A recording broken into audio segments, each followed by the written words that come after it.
Welcome students. Relations की definition हम पढ़ चुके हैं और उसकी कुछ क्वेश्चन हमने किए हैं। आज कुछ क्वेश्चन और करके फिर फंक्शन स्टार्ट करते हैं। तो question number 1, a equal 1 2 3 5 and b equal 4 6 9 defined a relation r from a to b by r given है x y such that the difference between x and y is odd। जो x y का difference है odd number चाहिए। x हमारा a से related है और y b से रिलेटेड है। रोस्टर फॉर्म में आंसर लिखना है अपना। जो r है वो हमारा x माइनस वाई या y माइनस एक्स हो सकता है। जहाँ x माइनस वाई का डिफरेंस ओड नंबर होना चाहिए और y माइनस एक्स का भी डिफरेंस ओड नंबर होना चाहिए। तो given that relation R equal X minus Y या वाई माइनस एक्स, तो जो भी होने ये दोनों नंबर हमारे ओड नंबर होने चाहिए। अब हम ए और बी में से एलिमेंट लेंगे लेकिन उनका डिफरेंस ओड नंबर होना चाहिए। तो सबसे पहले आर जो हम 1 लेते हैं यदि ए में से, तो इसमें से 4 ले रहे हैं तो 4 माइनस 1 का डिफरेंस 3। तो हमारा यहाँ पे जो ऑर्डर पेयर बन रहा है, ऑर्डर पेयर जो बन रहा है 1 4 बन रहा है। इसी तरह 1 अब यदि 6 के साथ ले रहे हैं तो 6 माइनस 1 का डिफरेंस भी ऑड नंबर है। तो ये भी हमारा ऑर्डर जो पेयर बन रहा है, ऑर्डर पेयर बन रहा है 1 और 6 बनता है जिसका डिफरेंस ऑड नंबर है। अभी 1 हम 9 के साथ लेते हैं तो डिफरेंस 8 आ रहा है जो कि ऑड नंबर नहीं है, ऑड नंबर नहीं है। इसी तरह 2 4 के साथ लेते हैं तो ऑड नंबर नहीं, डिफरेंस 2 6 के साथ लेते हैं तो ऑड नंबर नहीं है। 9 और 2 का डिफरेंस 7 आ रहा है जो कि ऑड नंबर है। इसी तरह ऑर्डर पेयर 2 9 गिवन हुए। अब इसी तरह 3 यदि 4 के साथ ले रहा हूं, 3 यदि 4 के साथ ले रहा हूं तो 4 माइनस 3 1 भी हमारा ऑड नंबर है। तो जो ऑर्डर पेयर बन रहे हैं यहाँ पर 3 4। इसी तरह 3 यदि मैं 6 के साथ लेता हूं तो 6 माइनस 3 भी यानी 3 ऑड नंबर है ये भी। तो हमारा जो ऑर्डर पेयर बन रहा है 3 और 6, x पहले लिखते हैं ऑर्डर पेयर में, y बाद में लिखते हैं। इसी तरह 3 यदि 9 के साथ ले रहे हैं तो डिफरेंस 6 आ रहा है जो इवन नंबर है।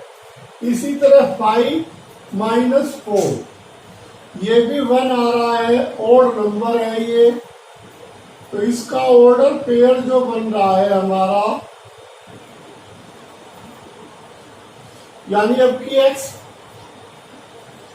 पहले है तो 4 5 और 4 ऑर्डर पेयर बनते हैं इसके।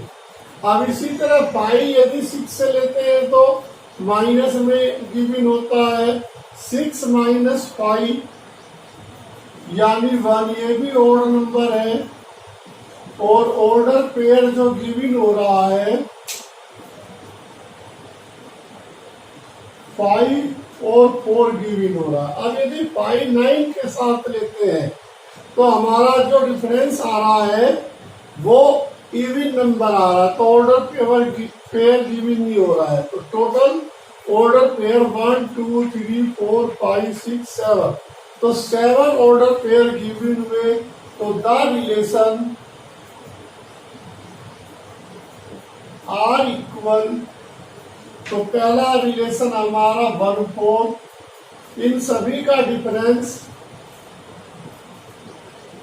ओड नंबर है।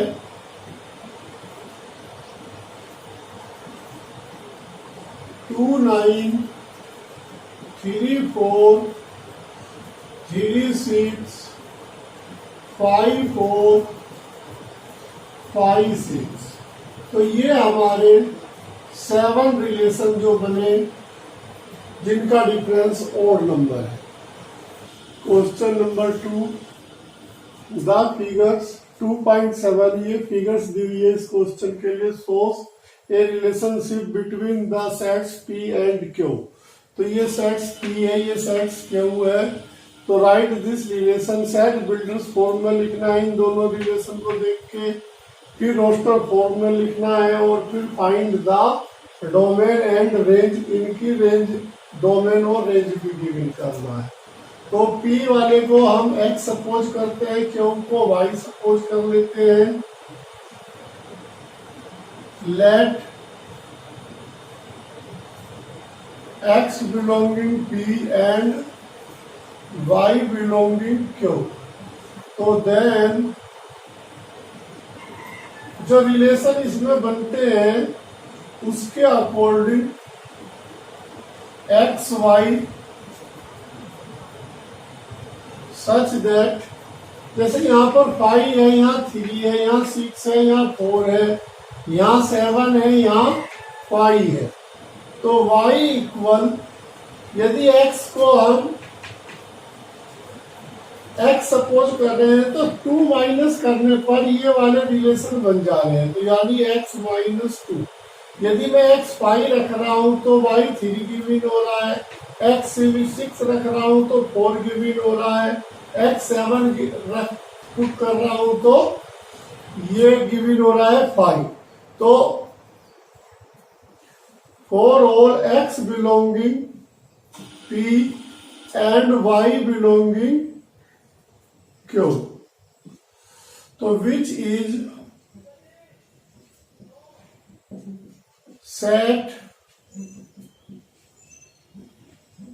Builders form. तो ये हमारा सेट बिल्डर्स फॉर्म बनता है। तो ये हमारा इसका फर्स्ट आंसर हो गया। अब रोस्टर फॉर्म, तो रोस्टर फॉर्म में हमें ऑर्डर पेयर में लिखना है, ऑर्डर पेयर। तो रोस्टर फॉर्म में R जो है हमारा, यानी 5 3 6 4 7 5। तो ये हमारा which is the roster form. तो ये आंसर हो गया इसका सेकंड का। अब डोमेन, जैसा कि मैंने डेफिनेशन में बताया था, फर्स्ट सेट के जो एलिमेंट होते हैं वो डोमेन कहलाते हैं, सेकंड सेट के जो एलिमेंट होते हैं वो हमारे रेंज कहलाते हैं। तो यहाँ पर डोमेन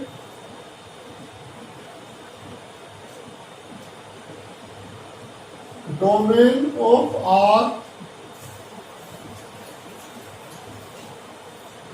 5 6 7 5 6 7। इसी तरह रेंज ऑफ R 3 4 5 3 4 5। तो ये हमारा आंसर डोमेन और रेंज का हुआ। तो इस तरह से आपने सबसे पहले तो ये देखा कि इनमें क्या रिलेशन है। जो हमें रिलेशन दिखा y इक्वल x माइनस 2, तो ये हमारा रोस्टर फॉर्म हो गया। ऑर्डर पेयर डायरेक्ट लिखने पे वो हमारा रोस्टर फॉर्म हो गया। फर्स्ट एलिमेंट जो होते हैं वो डोमेन होते हैं। इनपुट से जो रिजल्ट प्राप्त गिवन होता है आउटपुट को हम रेंज कहते हैं। Next question, very important question. Let A 1 2 3 4 6, let R be the relation on A defined by A B, where A B जो रिलेशन है A B A से रिलेटेड है, यानी B भी A का ही एलिमेंट है। B is exactly divisible by A, तो B जो है वो exactly divisible by A। हमें एक ऐसा रिलेशन रोस्टर फॉर्म में गिवन करना है, फिर डोमेन गिवन करना है, फिर रेंज गिवन करना है।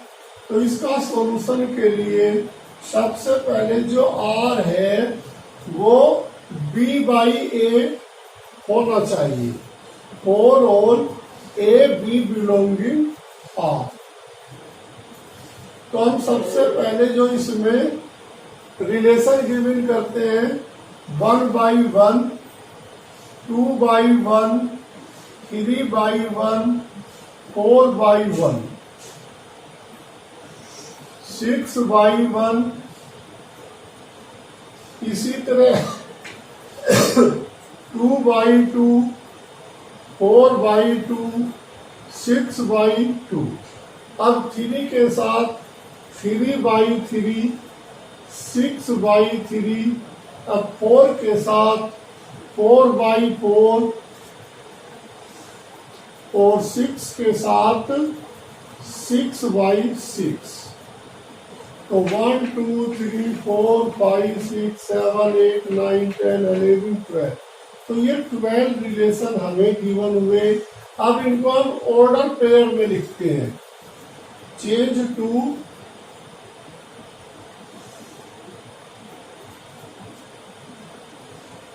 Order pair.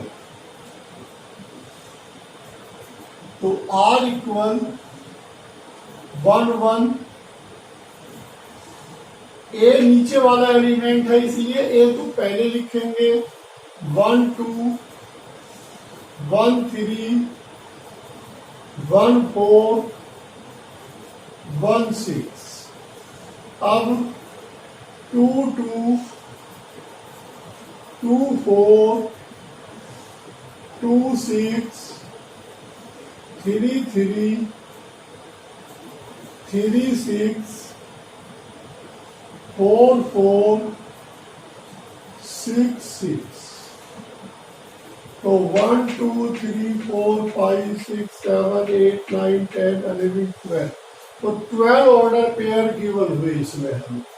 तो ये हमारा रोस्टर फॉर्म यानी फर्स्ट पार्ट का आंसर कंप्लीट हो गया।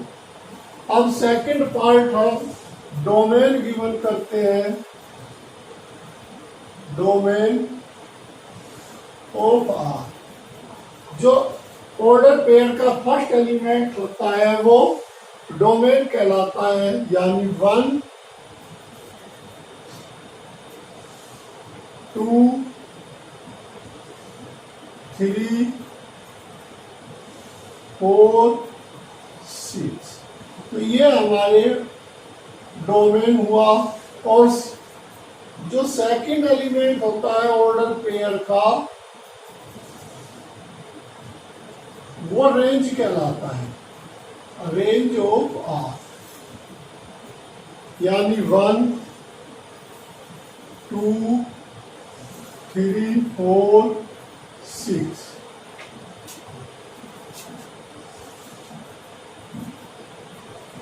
तो ये हमारा रेंज हुआ। अब हम फंक्शन स्टार्ट करते हैं। Function A function is a special case of relation where every element of first set domain has one and only one output in second set codomain। तो किसी भी फंक्शन के लिए हम स्पेशल केस ऑफ रिलेशन यानी जो first set का first element होगा सेट का वो डोमेन होगा। उसके लिए एक कंडीशन है जो डोमेन में से only one output every element से निकलेंगे। यानी सेट जो हमारा फर्स्ट होगा उससे एवरी एलिमेंट से वन सेट यानी आउटपुट निकलेगा और वो आउटपुट सेकंड सेट पर जाएगा जो कि सेकंड सेट हमारा कोडोमेन होता है। इसको हम एग्जाम्पल के द्वारा क्लियर करते हैं। For example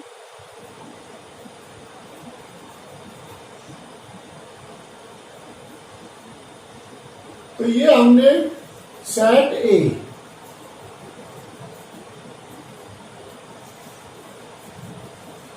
1 2 3।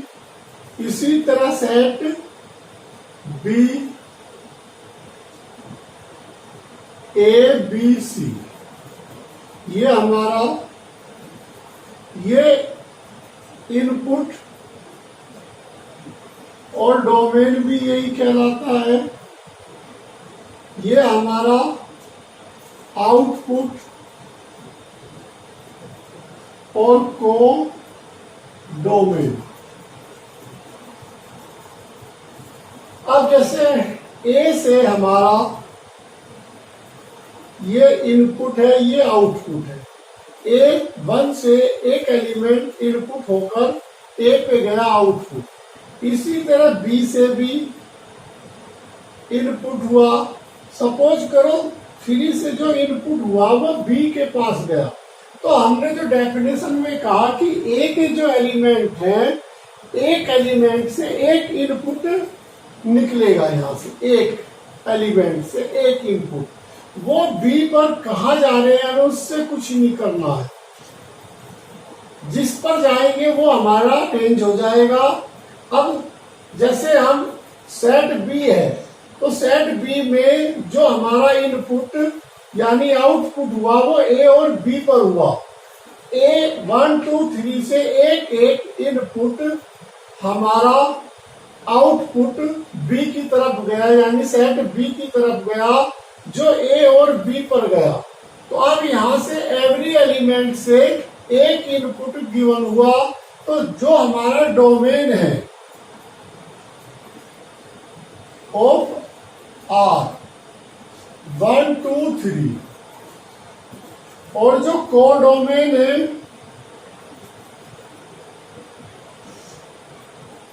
Of are, codomain से हमारा इट मीन्स ये है कि जरूरी नहीं कि उसके एवरी एलिमेंट पर आउटपुट आए। अब जैसे सी पे नहीं आ रहा है, तो ये हमारा ए बी सी कोडोमेन में शामिल हो गया। Range of R. अब सी पे कोई भी इनपुट यहां पर आउटपुट नहीं आया, इनपुट सी। तो जब नहीं आया तो हमारी जो रेंज होगी वो ए बी होगी। तो एक बार फिर डेफिनेशन क्लियर करते हैं। A function is a special case of relation where every element of first set, यानी इससे जो हमारा फर्स्ट सेट का एवरी एलिमेंट है, इससे one and only one output, यानी एक आउटपुट यहां पर आना चाहिए। यानी यहां से निकलकर इस पर कहा जा रहा है उससे हमें कोई मतलब नहीं। यहाँ के एलिमेंट से एक इनपुट आउटपुट की तरफ जाना चाहिए, जैसे कि 1 से भी जा रहा है, 2 से भी, 3 से भी। ठीक है, तो 1 2 3 से एवरी एलिमेंट से हमारा इनपुट से आउटपुट जा रहा है। तो ये फंक्शन इट्स डिनोटेड फंक्शन। अब हम फंक्शन को मैपिंग फंक्शन के द्वारा समझते हैं। उसके लिए मैं 3 एग्जाम्पल, फर्स्ट, सेकंड और थर्ड 3 एग्जाम्पल लेता हूं। अब एग्जाम्पल फर्स्ट में ये हमारा इनपुट है, ये हमारा आउटपुट है। इनपुट से ए से वन एलिमेंट एक्स की तरफ, इसी तरह 2 और 3 से वन एलिमेंट जेड की तरफ आउटपुट होते हैं। अब डेफिनेशन के अनुसार जो मैंने की फंक्शन की डेफिनेशन बनाई, जो पहला सेट है उसके एवरी एलिमेंट से एक इनपुट आउटपुट की तरफ जाना चाहिए। तो ये हमारी डेफिनेशन को क्लियर करता है। अब इसी तरह हम दूसरा एग्जाम्पल 1 और 2 से, तो यहां पर 1 से इनपुट आउटपुट y की तरफ, इसी तरह 2 से इनपुट आउटपुट y की तरफ जाता है। तो ये 3 से कोई एलिमेंट नहीं जाता, जो कि हमारे डेफिनेशन को रॉन्ग प्रूफ करता है। क्योंकि हमने कहा कि 1 2 3 जो सेट ए के एलिमेंट है, उससे एक इनपुट, इस इनपुट से आउटपुट की तरफ एक एलिमेंट जाना चाहिए, जबकि यहाँ 3 से कोई भी एलिमेंट आउटपुट की तरफ नहीं जा रहा है। अब इसी तरह यहाँ पर हमने 2 एलिमेंट लिए सेट ए में। अब सेट ए से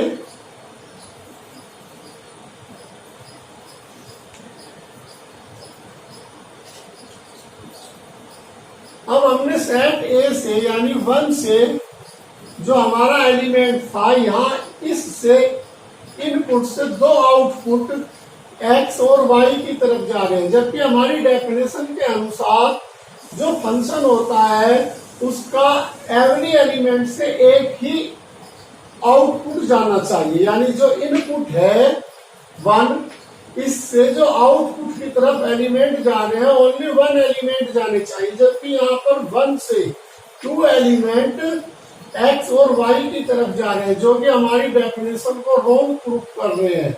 जबकि यहाँ पर 1, 2 से एवरी एलिमेंट जा रहा है आउटपुट की तरफ, बट 1 से 2 एलिमेंट आउटपुट की तरफ जा रहे हैं, तो जो कि हमारी डेफिनेशन को रॉन्ग कर रहे हैं। एग्जाम्पल 2 पे यहाँ से कोई भी एलिमेंट यानी इनपुट से आउटपुट की तरफ नहीं जा रहा है, तो ये भी हमारी डेफिनेशन को रॉन्ग प्रूफ करते हैं। लेकिन एग्जाम्पल 1 का फर्स्ट पार्ट 1, 2, 3 यहाँ से एवरी एलिमेंट से इनपुट से एक आउटपुट बी सेट की तरफ जा रहा है, जो कि हमारी डेफिनेशन को क्लियर करते हैं। तो for example first is mapping function but second and third not mapping function,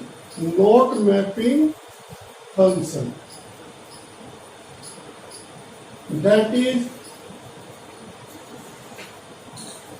first is function and others note function. तो ये हमने मैपिंग फंक्शन मैपिंग के द्वारा एग्जाम्पल समझा। 1 से जो हमारा इनपुट है आउटपुट की तरफ 1 एलिमेंट जा रहे हैं, यहाँ पर 3 से कोई एलिमेंट नहीं जा रहा है, जबकि यहाँ से 1 से 2 एलिमेंट जा रहा है। यहाँ 3 से न जाने के कारण नोट फंक्शन, 1 से 2 इनपुट की तरफ यानी आउटपुट की तरफ जाने के कारण ये भी नोट फंक्शन। अब हम एक एग्जाम्पल के द्वारा डोमेन, कोडोमेन एंड रेंज को समझते हैं। ये जो रेंज हम गिवन कर रहे हैं ये फंक्शन की रेंज, डोमेन और कोडोमेन है। इससे पहले जो हमने रेंज, डोमेन, कोडोमेन गिवन की थी वो रिलेशन की थी, अब हम फंक्शन की गिवन करते हैं। For example y equal F x equal x square, यानी किसी भी स्क्वायर फंक्शन का हम input, output, domain, codomain, range को एक्सप्लेन करते हैं। सबसे पहले हमने अपनी तरफ से सेट ए में 5 एलिमेंट्स 0, -1, -2, +1, +2 ये 5 एलिमेंट्स हमने सेट ए में सपोज किए। अब सेट बी में जो भी एलिमेंट्स आएंगे इस इनपुट के द्वारा वैल्यू पुट करेंगे इसमें और फिर आउटपुट हमें गिवन होगा। तो y equal F X, Y equal F X X square, ये हमारा फंक्शन है, ये हमारा फंक्शन है। तो जैसे कि हम सबसे पहले 0 रखते हैं, तो 0 रखने पर जैसे 0 का स्क्वायर करते हैं तो हमें 0 गिवन होता है। अब हम -1 रखते हैं, जैसे -1 का स्क्वायर करते हैं +1 गिवन होता है, +1 गिवन होता है। ये इनपुट है, ये आउटपुट है। यहाँ पर मैं x की वैल्यू रख रहा हूँ, स्क्वायर करके जो गिवन हो रहा है सेट बी में यानी आउटपुट में एरो का निशान डिनोटेड कर रहा हूं। अब -2 रखने पे +4 आ रहा है, तो -2 रखने पे +4। इसी तरह 1 रखने पर फिर +1 ही आ रहा है। अब 2 रखने पर +4 आ रहा है। तो हमने 0 -1 -2 1 2 y इक्वल x में 0 -1 -2 1 2 रखा। फिर हमें जो रिजल्ट प्राप्त हुआ ये रिजल्ट हमें गिवन हो रहा है। तो हमने अपनी तरफ से इनपुट से आउटपुट गिवन किया। अब जो हमारा इनपुट है उसके लिए यानी जो फर्स्ट एलिमेंट होता है वो डोमेन ऑफ फंक्शन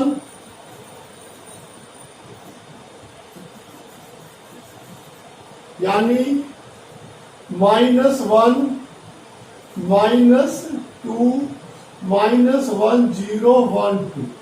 तो ये हमें डोमेन गिवन हुआ। कोडोमेन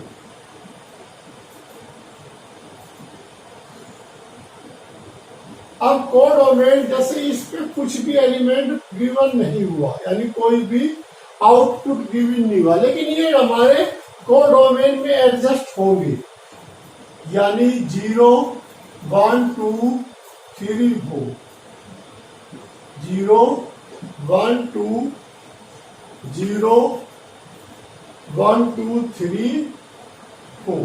तो ये हमारे कोडोमेन में शामिल होंगे। रेंज, अब रेंज वही होगा जिससे इनपुट से आउटपुट की तरफ एलिमेंट जाते हैं, यानी रेंज हमारा 0 1 4 ये हमारे रेंज होंगे।